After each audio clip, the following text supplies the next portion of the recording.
आज का टॉपिक है receptor mediated endocytosis, familial hyper cholesterolaemia. इस टॉपिक में एक्चुअली एक डिजीज से टॉपिक है, पैथोलॉजी से निकला हुआ टॉपिक है।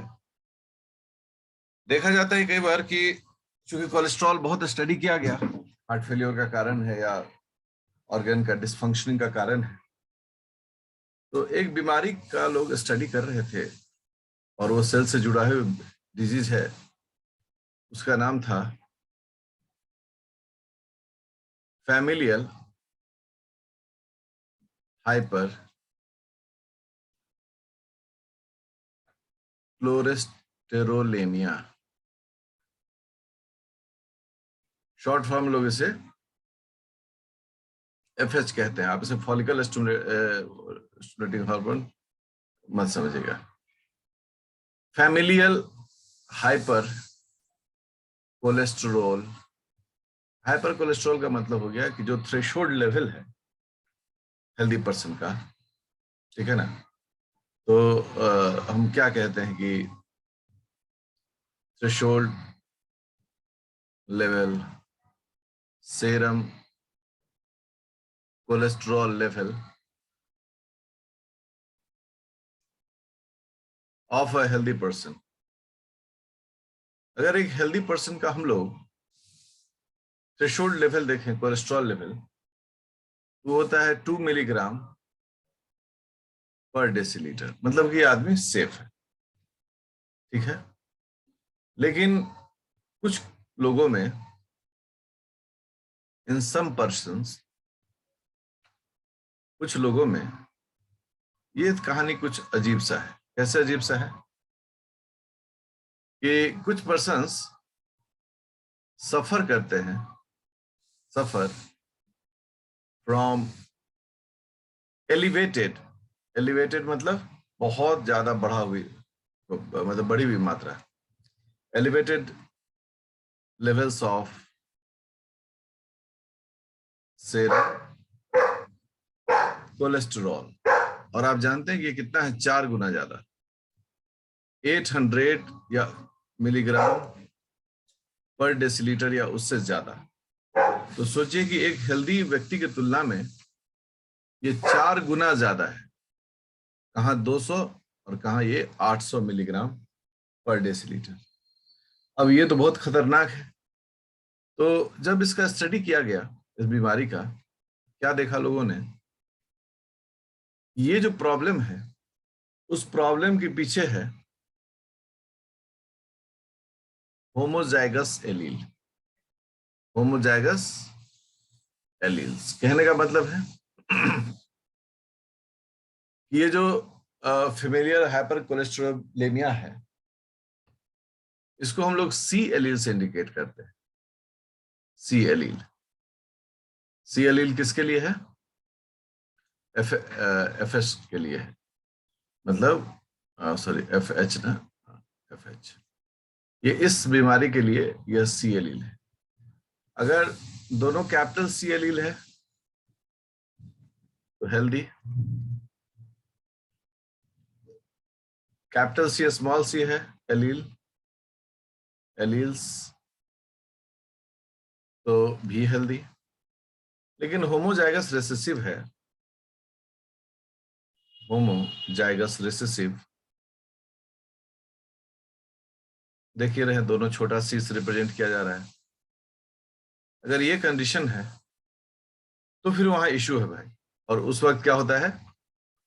फैमिलियर हाइपर कोलेस्ट्रोलेमिया जो है वो यहाँ पर दिखता है, ये बीमारी यहाँ पर पैदा होती है। बहुत महत्वपूर्ण है कि ये एलील्स जो हैं वो करते क्या है कहते कैपिटल सी एलील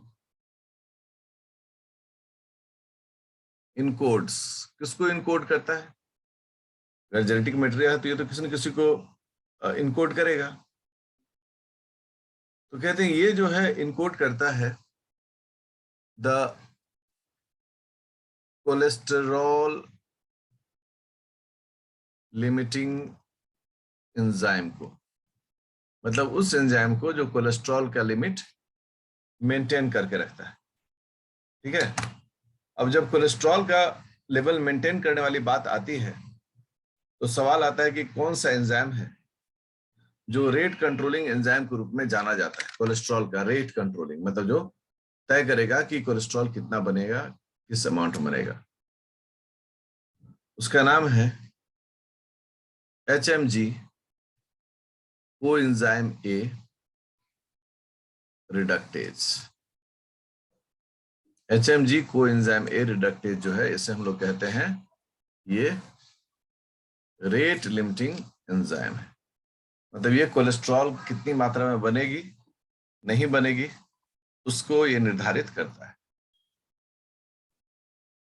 अगर ये सवाल हमारे दिमाग में आता है कि HMG कोएंजाइम ए रिडक्टेज का इनहिबिटर कौन है, वो है LDLC, कोलेस्ट्रॉल वाला लो डेंसिटी लिपोप्रोटीन। तो अगर ये है तो वो रोक देगा किसको, HMG कोएंजाइम ए को इनहिबिट कर देगा। बट सिर्फ LDL है, लो डेंसिटी लिपोप्रोटीन है, यह इसको इनहिबिट नहीं कर सकता है। देखिए अब कुछ एक्सपेरिमेंट, उसका ऑब्जर्वेशन और उसका डिस्कशन, वो हम लोग को समझना है। ठीक है, एक मैं ग्राफ ड्रॉ कर रहा हूं, पहले ग्राफ समझेंगे, बाद में इसके टाइटल को हम लिखेंगे। देखिए ये ग्राफ है, इस ग्राफ में यहां पर है beta hydroxy beta methyl glutarate coenzyme A reductase, ये एंजाइम है। ठीक है, और इस एंजाइम का कॉन्सेंट्रेशन कितना लिया गया है, पिको मोल पर मिनट पर मिलीग्राम दिया गया है। और ये जो है टाइम, समय के साथ हमको देखना है, आवर्स में लिया गया है। तो ये 8 घंटा हो गया, बट 2 बढ़ाए 10 हो गया, फिर तेजी में बढ़ा दिया तो 24 घंटा हो गया, 32 घंटा हो गया। कोई फिक्स्ड रेशियो वाइज नहीं बढ़ा है। अब सोचिए हमारे पास 2 कंडीशन है। पहला कंडीशन है कंट्रोल। कंट्रोल कंडीशन का मतलब है विदाउट LDLC। जब LDLC नहीं है तो कंट्रोल को हम लोग ऐसे भी लिख सकते हैं -LDLC। ठीक है, तो ये हो गया पहला कंडीशन। और दूसरा इसमें क्या हो सकता है, दैट इज एक्सपेरिमेंटल। और एक्सपेरिमेंटल में क्या होगा, +LDLC, मतलब इसमें हम लोग LDLC जोड़ेंगे।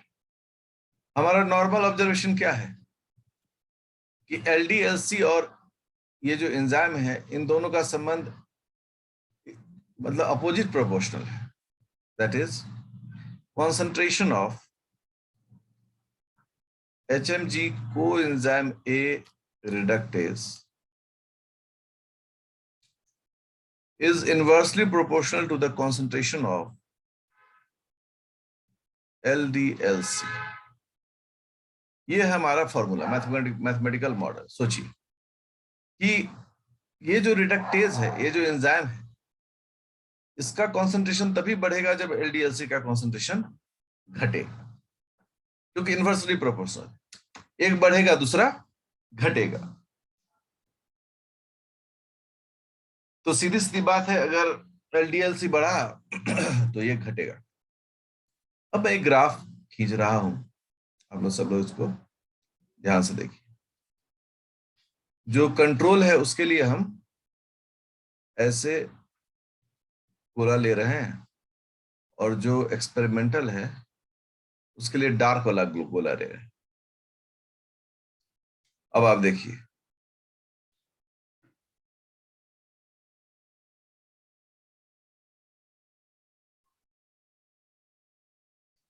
एक ये एक्सपेरिमेंटल मॉडल है जिसमें एंजाइम जो है वह इसी रेंज के बीच में, मतलब कि एंजाइम का कॉन्सेंट्रेशन काफी ज्यादा है।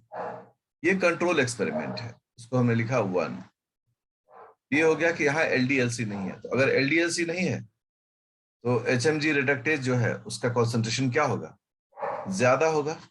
और वो दिख भी रहा है, अब इसका कॉन्सेंट्रेशन इतना सारा है, ज्यादा है।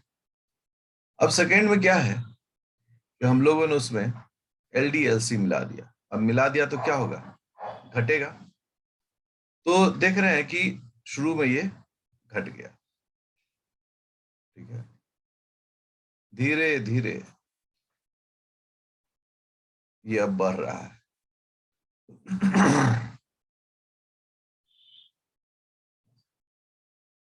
ये 2 है। जैसे हम लोगों ने एलडीएलसी की मात्रा को मिलाया, कॉन्सेंट्रेशन एलडीएल का कहाँ चलाया, नीचे में चलाया, ठीक है। और फिर जो है हम लोगों को इस एक्सपेरिमेंटल मॉडल में से और भी काम किया कि हमने एलडीएलसी डाला, तो डाला तो घट गया, और फिर उसको निकालकर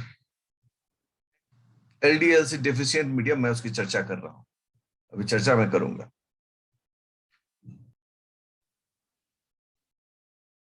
देखिए स्टूडेंट्स, ये सेकेंड वाला जो है, रेड वाला जो है, वो क्या है,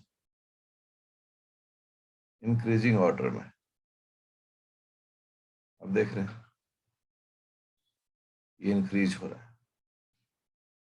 इस इंक्रीज का मतलब क्या है कि शुरू में यहां पर इस पॉइंट पर 1 2 सॉरी 2 3 4 5 6 7, पॉइंट नंबर 1 पर क्या है, पॉइंट नंबर L1 पर concentration of LDLC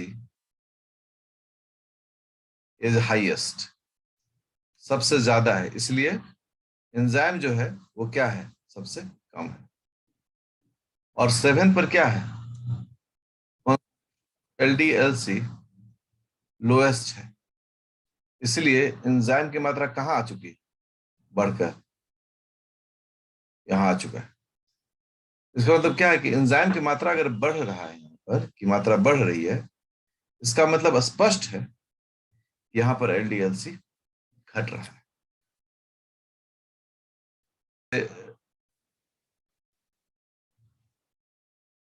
results of the graph, ठीक है, अगर वो ग्राफ 1 था तो ग्राफ 1 का, तो सबसे पहला कंडीशन में क्या शो कर रहा है कि एब्सेंस, किसका एब्सेंस है, ऑफ LDLC। पहला कंडीशन है एब्सेंस, किसका एब्सेंस, LDLC का। तो रिजल्ट क्या हुआ, तो रिजल्ट ये हुआ कि beta hydroxy beta methyl glutarate को enzyme A reductase is maximum, maximum है, and therefore familiar hypercholesterolemia is found, और ये बीमारी मिल रहा है। केस 2 क्या है, केस 2 में व्हेन LDLC was present, जब LDLC प्रेजेंट था तो रिजल्ट क्या हुआ, इसमें हम दो पार्ट बांट देते हैं, 2A 2B। रिजल्ट ये होता कि concentration of HMG coenzyme A reductase was very low, क्या था, वेरी लो। अभी 2A में ही हम लोग हैं, 2B में है। 2B में क्या हुआ कि एज द फाइब्रोब्लास्ट सेल, उसी में स्टडी किया गया था, was placed in LDL deficient medium. अब जैसे ही उसको हम लोगों ने LDL मीडियम में डाल दिया, LDL मीडियम में डाल दिया तो भी वहां दिक्कत है क्योंकि कोलेस्ट्रॉल नहीं है। तो रिजल्ट क्या है? चलो मैं इसको ऐसे C डाल ही देता हूँ, ठीक है ना, तो विद्यार्थी बोले सोचेगा गड़बड़ा जाएगा। रिजल्ट क्या होगा कि जो HMG coenzyme reductase increase gradually, increased gradually, धीरे धीरे धीरे धीरे क्या हुआ, वो बढ़ता गया। यही हुआ है ना कि ग्राफ में क्या देखा हम लोगों ने, शुरू में तब है जब उसको कोई नहीं मिला, मतलब LDLC यहाँ भरपूर है तो आपको HMG नहीं मिला बहुत ज्यादा। लेकिन अब जब हम उसको निकाल कर उस सेल को एक ऐसे मीडियम में डाल दिए जहां पर LDLC नहीं है, तो धीरे धीरे HMG का एक्टिविटी क्या होने लगा, कॉन्सेंट्रेशन क्या होने लगा, बढ़ने लगा, और बढ़ते बढ़ते वो धीरे धीरे अपने शीर्ष की ओर बढ़ रहा है। यही एक्सप्लेनेशन है, this is the explanation of this graph. Experiment two साफ कहता है कि हम एंजाइम की एक्टिविटी को देखना चाह रहे हैं, और इस एंजाइम की एक्टिविटी किस पर डिपेंड करता है, वो करता है LDLC पर, ठीक है ना। वह LDLC अगर है वहां तो क्या स्थिति हो सकती है, आइए इसको एक ग्राफ की मदद से हम लोग देखते हैं।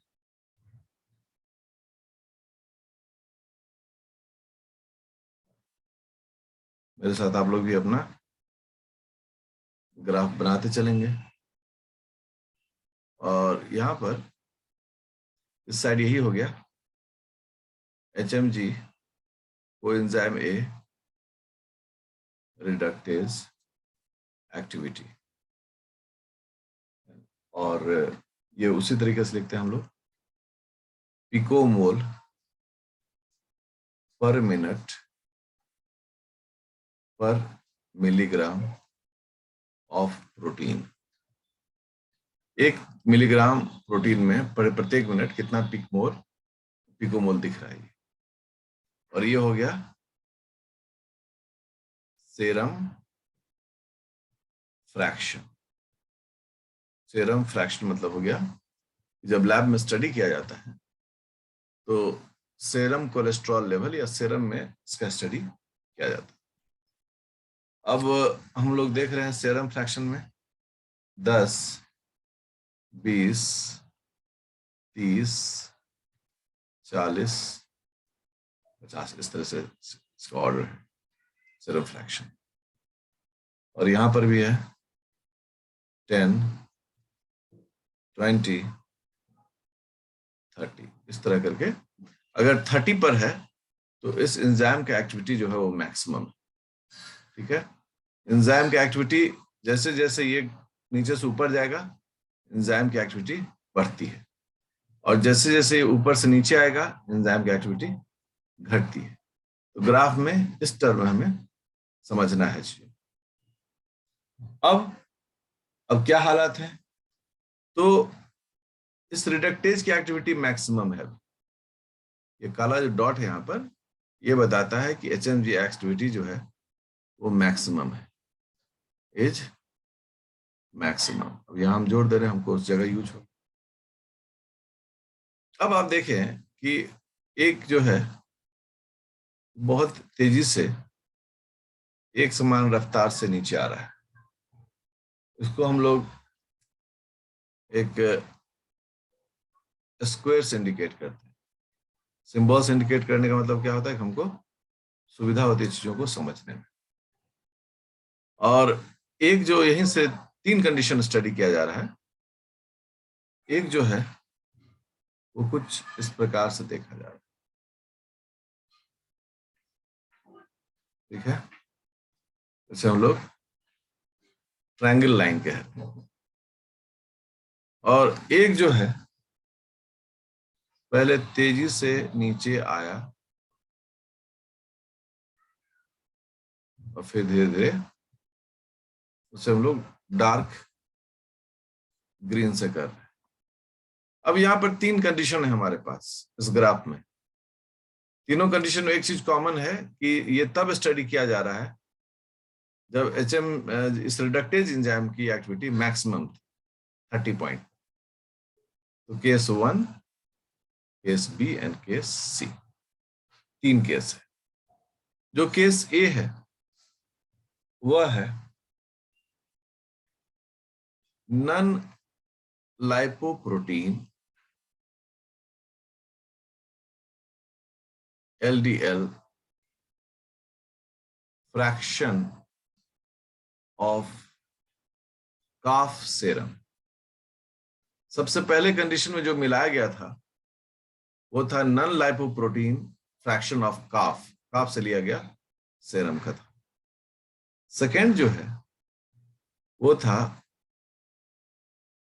एडिशन ऑफ, जोड़ना LDL fraction of calf serum. ठीक है, मैं सबको डिस्कस कर दे रहा हूं अभी। और सी जो है, थर्ड जो है वह है lipoprotein LDL fraction of calf serum. देखिए 3 स्टडीज यहां पर है, 3 केस हैं, इसलिए 3 ग्राफ भी दिख रहा है। सबसे पहला ग्राफ जिसको ये ट्रायंगुलर से ब्लू ट्रायंगल से इंडिकेट किए हैं। दूसरा ग्राफ जिसको हम लोग स्क्वायर से इंडिकेट कर रहे हैं। और तीसरा लाइन, ग्राफ नहीं, लाइन जिसे हम लोग डार्क ग्रीन सर्कल से इंडिकेट कर रहे हैं। अब हम कैसे इसको इलस्ट्रेट करेंगे, कैसे इसको हम लोग समझेंगे? तो जब इसकी बात आती है तो सबसे पहले देखना है कि वो कौन सा ग्राफ है जिसमें इस रिडक्टेज का, हम HMG ही लिखते हैं, बोलते हैं सिर्फ, HMG का एंजाइम सबसे कम है। और कौन सा लाइन है जिसमें HMG का एंजाइम का एक्टिविटी मतलब ठीक ठाक है। पहला स्टेटमेंट कहता है कि नन लाइपोप्रोटीन LDLC नहीं है। रे बाबा, LDLC नहीं है, एंजाइम की एक्टिविटी मैक्सिमम के इर्द गिर्द रहेगी। तो आप देखिए कि लगभग उसी के इर्द गिर्द में, मैक्सिमम से थोड़ा सा आगे पे ऊपर नीचे। सेकंड में LDLC जोड़ा गया, देखिए नीचे आना शुरू हो गया, एंजाइम घटना शुरू हो गया।